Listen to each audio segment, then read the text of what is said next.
میں ایک واقعہ سناتا ہوں کہ کیا ہوتا ہے آدمی کا امتحان کیسے لیا جاتا ہے۔ ایک امام صاحب نے ایک آدمی سے کہا، ملاقات کے لیے گئے امام صاحب، تو اس آدمی سے کہا، اس آدمی کے پاس تقریباً جو ہے 31 بھینس تھی۔ کتنا؟ 31 بھینس تھی اس آدمی کے پاس۔ تو امام صاحب نے کہا کہ بھائی نماز پڑھو۔ تو اس آدمی نے کہا امام صاحب سے کہ نماز میں کیوں پڑھوں؟ تو امام صاحب نے ان کو یہ جواب دیا کہ اگر تم نماز پڑھتے ہو، 5 وقت کی نماز پڑھتے ہو، تو یہ جو ہے بچے والی بھینس جو ہے جو دودھ دیتی ہے، تمہارے وہ دودھ میں جو ہے برکت ہوگی۔ امام صاحب نے ان سے یہ کہا، بولا ٹھیک ہے، جب برکت ہوگی دودھ کے اندر تو ظاہر سی بات ہے میں نماز پڑھوں گا۔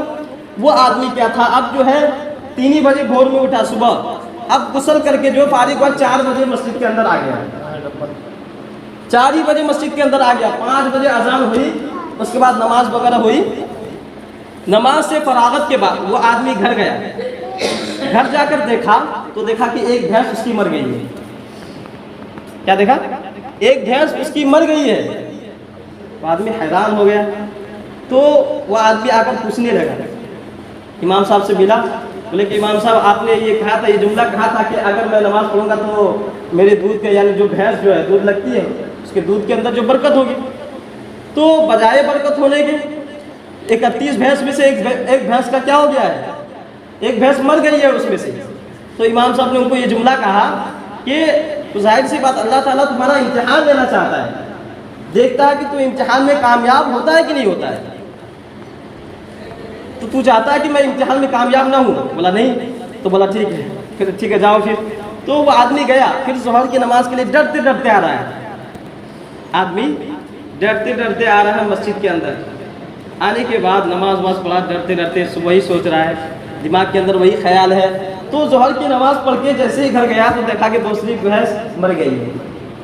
اب وہ آدمی کیا دیکھ رہا ہے کہ دوسری بھینس مر گئی ہے۔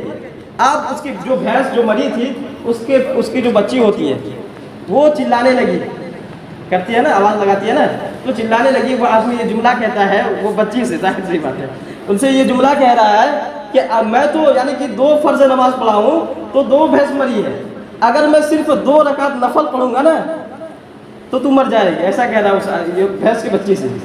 صرف نفل پڑھنے کی ضرورت ہے، کیونکہ بڑی بڑی بھینس کے لیے کیا پڑھا ہوں، فرض نماز پڑھا ہوں، اگر تجھے ماننا ہے تو صرف نفل پڑھنا ہے مجھے۔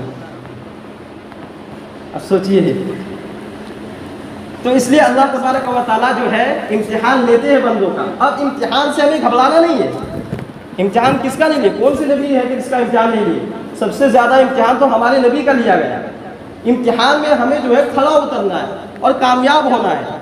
ایسا نہ ہو کہ ہم جو ہے نماز کی طرف یعنی رخ کرے، اس میں کوئی نقصان ہو تو فوراً ہم اللہ تبارک و تعالیٰ کو چھوڑ بیٹھے، نماز کو ترک کر بیٹھے، ایسا نہیں ہے۔ اللہ تبارک و تعالیٰ ہمارا جو ہے امتحان لینا چاہتے ہیں اور دیکھنا چاہتے ہیں۔ ظاہر سی بات ہے، جیسے مان لیجیے